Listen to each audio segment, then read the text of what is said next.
I think this 2024 election is a complete misdirection in the sense that I promise everyone listening to this that if Biden has another term, it's not the end of America.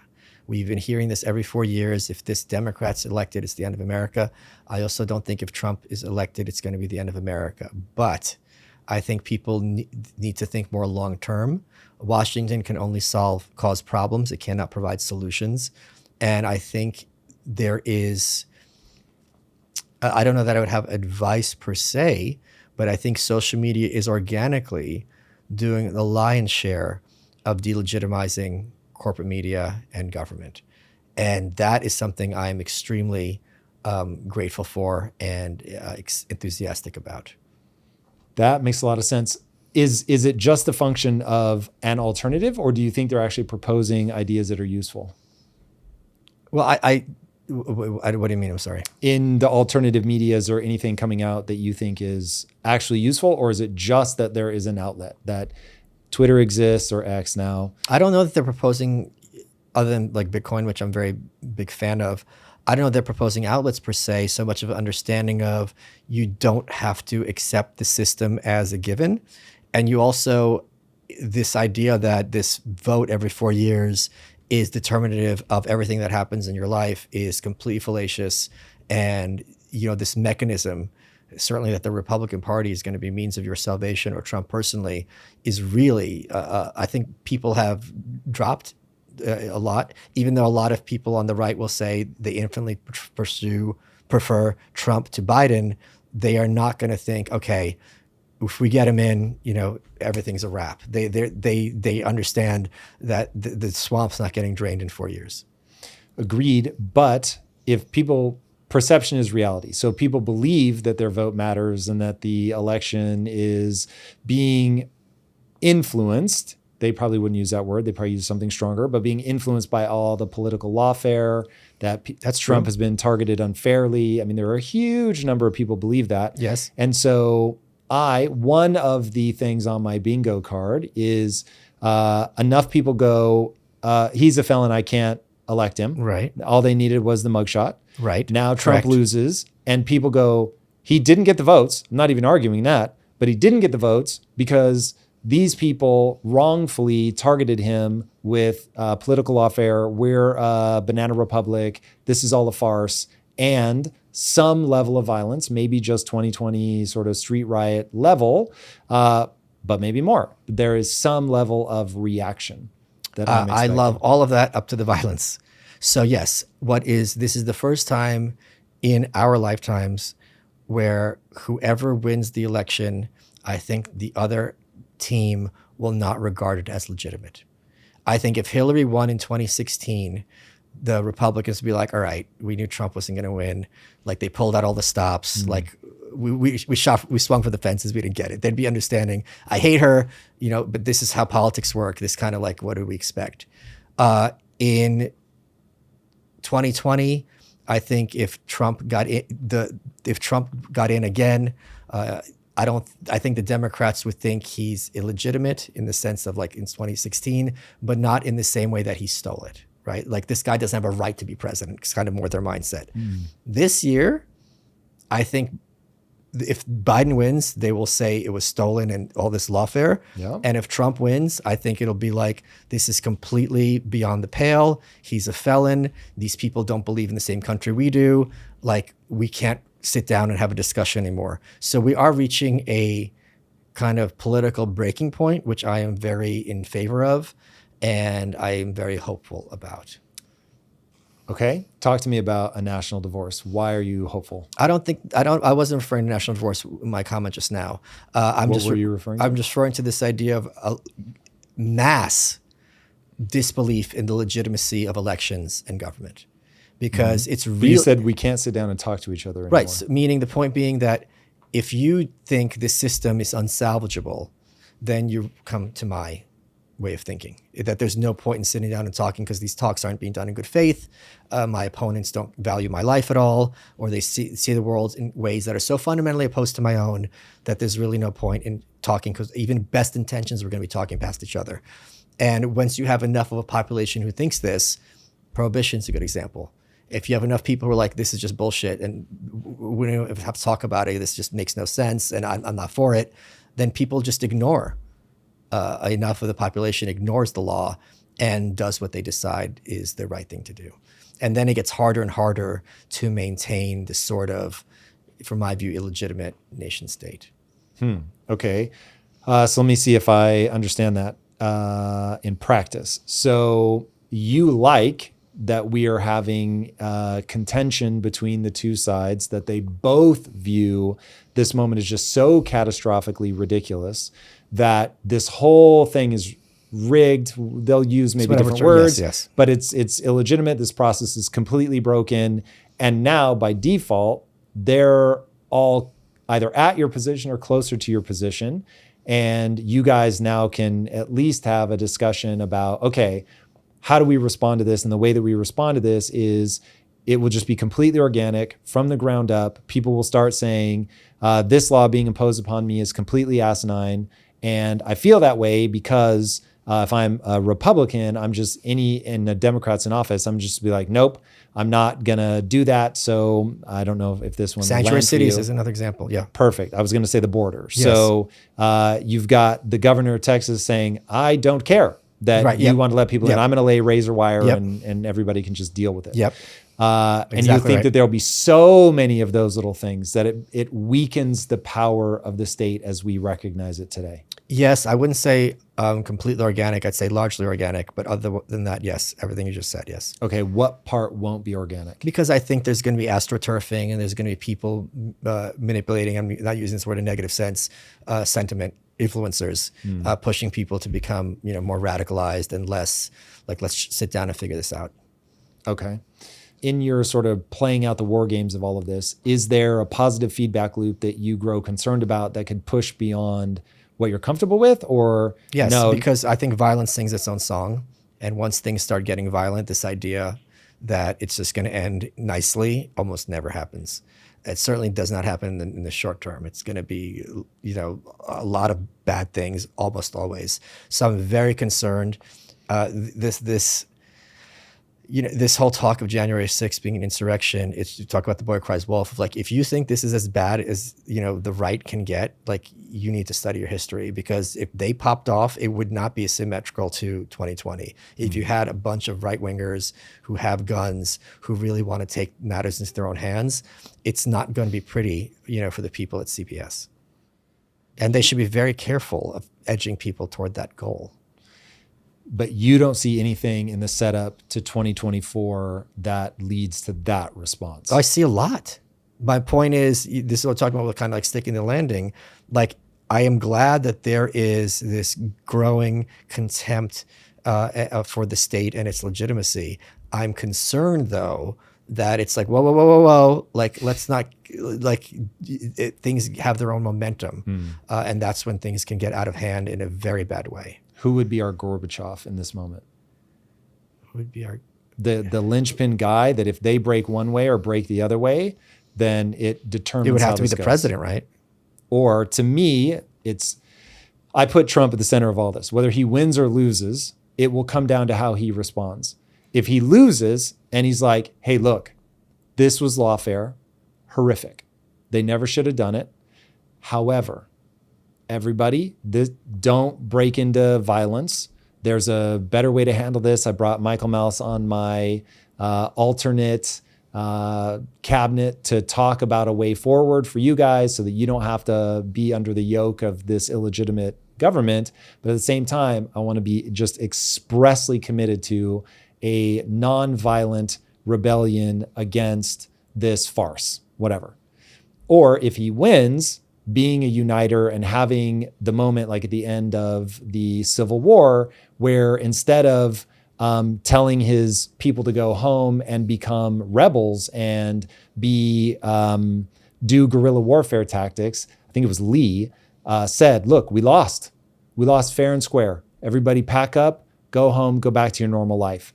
And had he in that moment encouraged them and said, this is illegitimate, the North should never be recognized, go home and be guerrilla fighters, it would have been a very different post-Civil War reunion. But they did have guerrilla fighters. They had the Klan.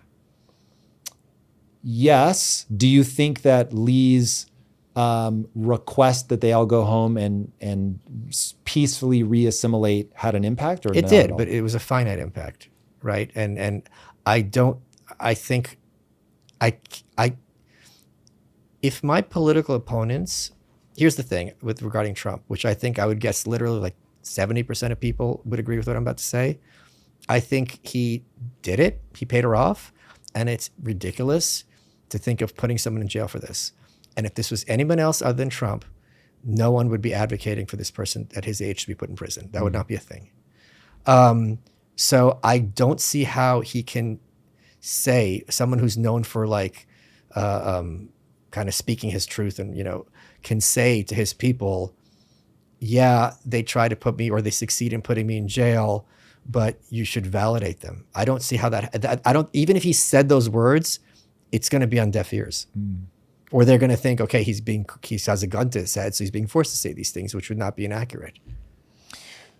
Okay, then help me understand why you don't think this escalates to something deeply problematic. Escalates to violence. I am very concerned about that. I'm not. I am very concerned. That's my concern.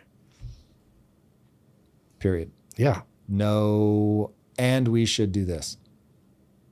I don't really have a.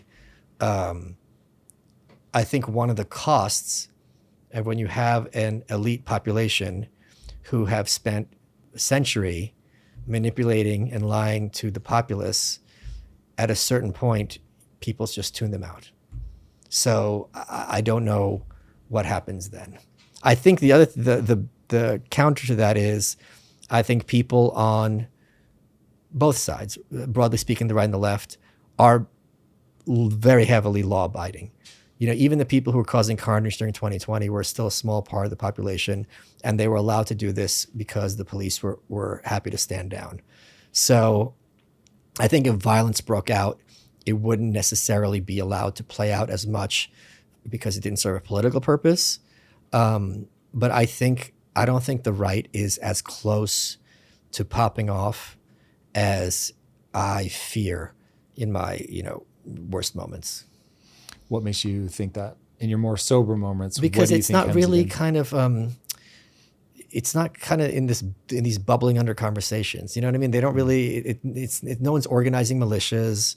No one's kind of mustering all this other stuff. It's not really, so for that to happen, it would really look differently. It wouldn't be just this kind of overnight, people are burning down cities. It would be much more targeted. And I don't see that being happening. And if it is, I think they're being infiltrated by the feds, and not without cause. Right. If Trump is sentenced to jail time, which I think is going to happen, I think he's going to jail. Don't you?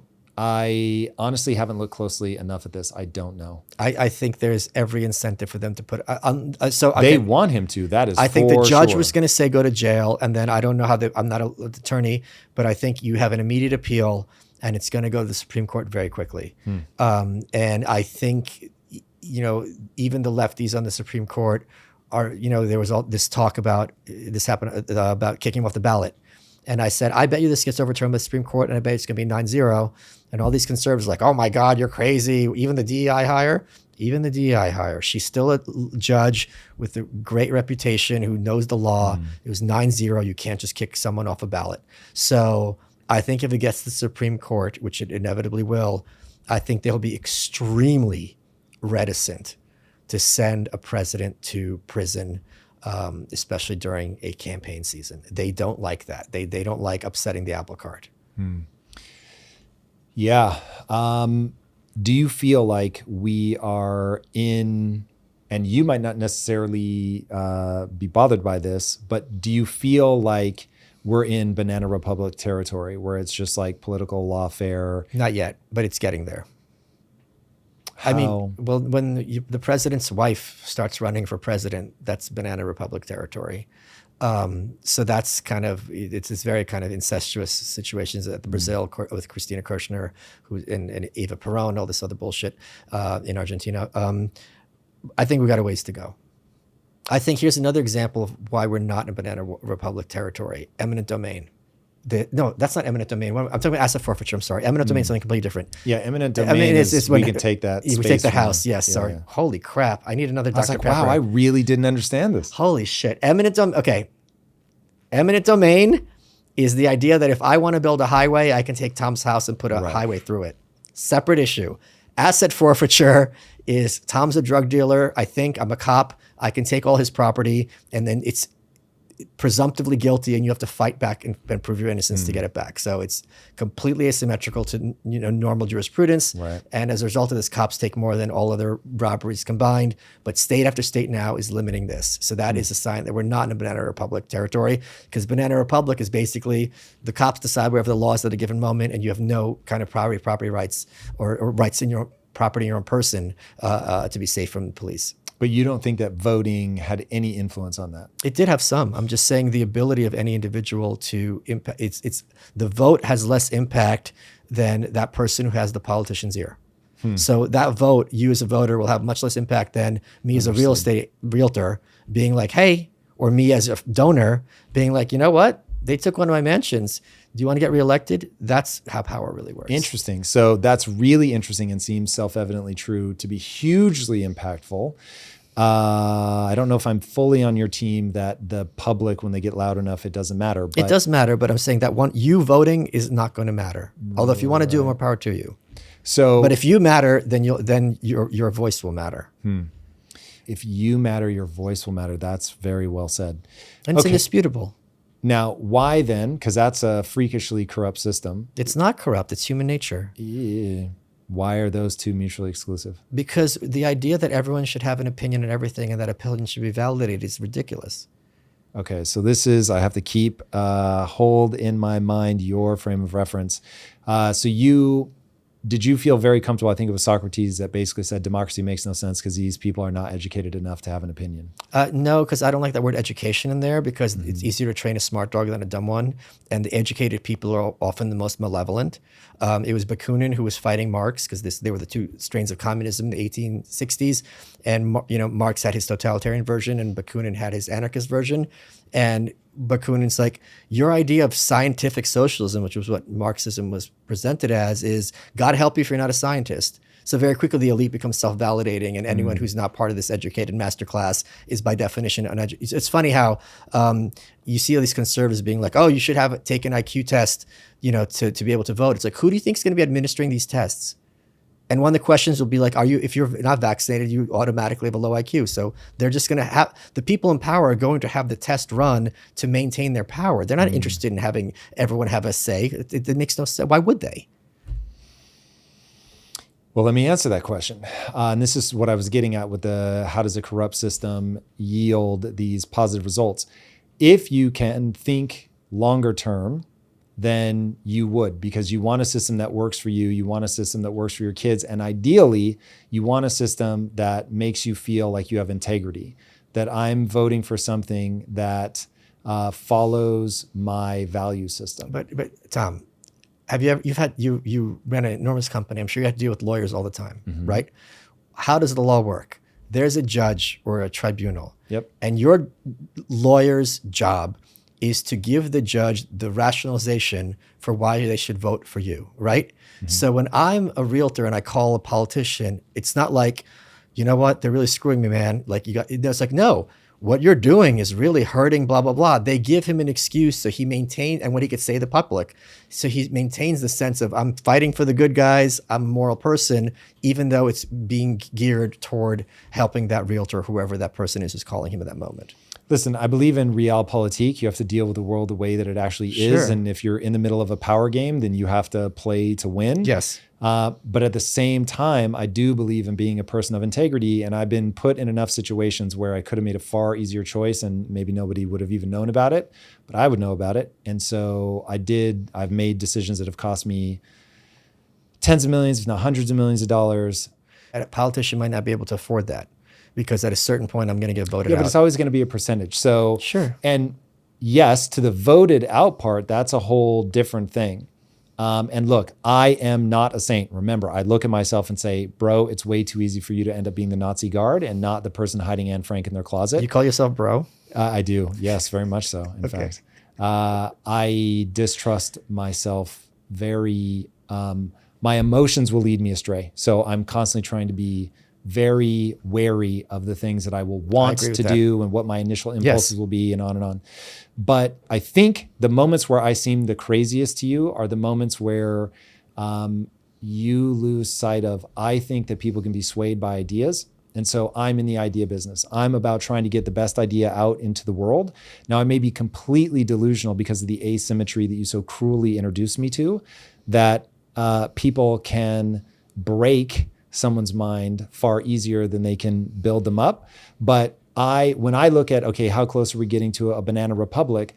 I really want people to go, and look, I don't have kids, but I still want the world to be better for the next generation of kids. That just seems like that is my value system, and I want to live in accordance with my values. So by putting that idea out there, by living according, by showing people you can have a set of values and live according to them, it will make you feel good about yourself when you're by yourself. And that's the whole fucking point of life. And now, like, hey, what is the honorable thing here to pursue? And I feel like if nobody talks in that language, if nobody puts forth the idea of you ought to live an honorable life, you ought to have a goal that is about not only your well-being, you should take yourself into consideration 100%, but also the well-being of others. If nobody talks about it, then people don't have the idea to bring into their life. You keep I don't think anything you said is crazy, first of all. You keep using this word people as if humanity is homogenous in terms of their psychology or their morality. That's absolutely insane. Okay, that's you ready? Insane. I will define what I mean by that, because of course I'm giving you the punchy answer. I'm just going to say one sentence though, nuance. Yeah, because you demonstrated to the contrary when you were talking to those inner city kids and you gave them good ideas, and 98% of them you were whistling Dixie, and 2%. So that's what I'm talking about. Okay, perfect. That's what I heard. And now what I want to say is it is universal. Nothing is universal. I know what you if mean. Somebody's mentally ill, they're broken in some way. Right, I got it, yeah. He implied it. We all heard it. I'm just going to move on, Mr. Malice.